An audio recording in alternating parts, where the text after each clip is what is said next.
Master minds the pride of India. Inter, MPC, BiPC, MEC, CEC చదివిన విద్యార్థులకు CA మరియు CMA foundation కొరకు నూతన బ్యాచెస్ ప్రారంభం. తెలంగాణలో అత్యధిక ప్రాధాన్యత కలిగినటువంటి వ్యవసాయానికి ప్రాధాన్యత ఇవ్వాలని గౌరవనీయులు శ్రీమతి సోనియా గాంధీ గారు, రాహుల్ గాంధీ గారు, ఖర్గే గారు వచ్చినటువంటి అనేక సందర్భాల్లో, అనేక సమావేశాల్లో ఇదే వరంగల్లో డిక్లరేషన్ కూడా ఇచ్చారు. వాటిని దృష్టిలో పెట్టుకొని ఈనాటి ప్రభుత్వం ముఖ్యమంత్రి గారి యొక్క ఆదేశాల మేరకి ఆ వాగ్దానాలు అమలు చేసేటటువంటి క్రమంలో రాష్ట్ర ప్రభుత్వం తీసుకున్నటువంటి ప్రధాన నిర్ణయాలు రుణమాఫీ, 2 లక్షలు రేపు ఆగస్టు నెలలోనే ఒకేసారి రుణమాఫీ చేయాలనేది ఒక భీష్మ ప్రతిజ్ఞ కింద ఆయన తీసుకున్నారు. దాన్ని అమలు చేయడానికి భట్టి గారు కసరత్తు చేశారు.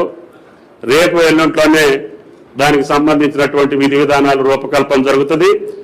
ఆగస్టులోనే రుణమాఫీ 2 లక్షలు చేయాలనేది ఈ ప్రభుత్వం యొక్క లక్ష్యం. రెండోది వచ్చేసి రైతు భరోసా. గతంలో రైతు బంధుగా ఎన్నికల ముందు అయితే మనం పార్లమెంట్ ఎన్నికల సందర్భంలో రైతుల యొక్క కోరిక మేరకి 7,562 కోట్లు ఒకే రోజు రైతుల యొక్క ఖాతాలో జమ చేశాం.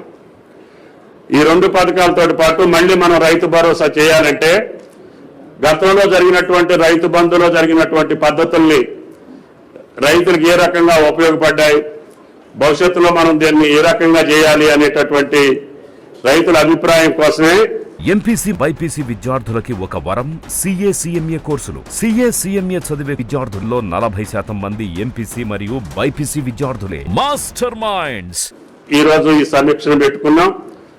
కాబట్టి దయచేసి రైతులందరూ కూడా రైతు భరోసాను ఏ రకంగా చేస్తే సామాన్యులకి, చిన్నకారు, సన్నకారు రైతులకు ఉపయోగపడుతుందో ఈ సమావేశంలో మీరు వెల్లడించాలనేది ప్రభుత్వం యొక్క కోరిక. దీని తర్వాత ముఖ్యమంత్రి గారు ప్రభుత్వం పంట యొక్క బీమాను కూడా ఇవ్వాలని చెప్పి ఇన్సూరెన్స్ కంపెనీలతోటి రాష్ట్ర ప్రభుత్వం సంప్రదింపులు జరుగుతూ ఉంది. అతి కొద్ది రోజుల్లోనే దాన్ని కూడా ఫైనల్ చేసి గతంలో పంట నష్టం జరిగితే మనకి ఏ రకమైనటువంటి సహాయం వచ్చేది కాదు. ఈ సంవత్సరం కాంగ్రెస్ ప్రభుత్వం రేవంత్ రెడ్డి గారి నాయకత్వంలో అకాల వర్షాల వల్ల నష్టపోయినటువంటి వాళ్ళందరికీ కూడా 10,000 రూపాయల చొప్పున ఇవ్వమని చెప్పి ప్రభుత్వ ఆదేశ ప్రకారంగా వ్యవసాయ శాఖ దాన్ని కూడా నిర్వర్తించింది.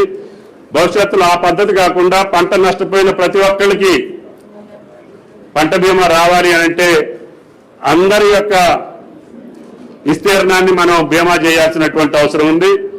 కొంటున్నటువంటి రైతు నుంచి ఎంత పెద్ద రైతు అయినా సరే పంట వేసినటువంటి పంట నష్టపోతే ఆ పంట నష్టపరిహారం ఇవ్వాలి, లేకపోతే రైతు నిలబడలేడు అనేటటువంటి ముఖ్యమంత్రి గారి యొక్క సూచనల మేరకి ఈ సంవత్సరం ఇన్సూరెన్స్ పథకాన్ని కూడా రూపొందించదలుచుకున్నాం.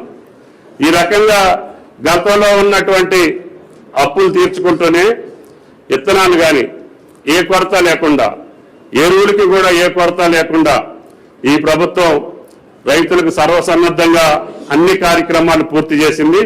కాబట్టి దయచేసి రైతులు ఈ రైతు భరోసా మీదనే మీ సలహాలు, మీ సూచనలు ఇవ్వాలని చెప్పి కోరుకుంటూ సెలవు. Thank you.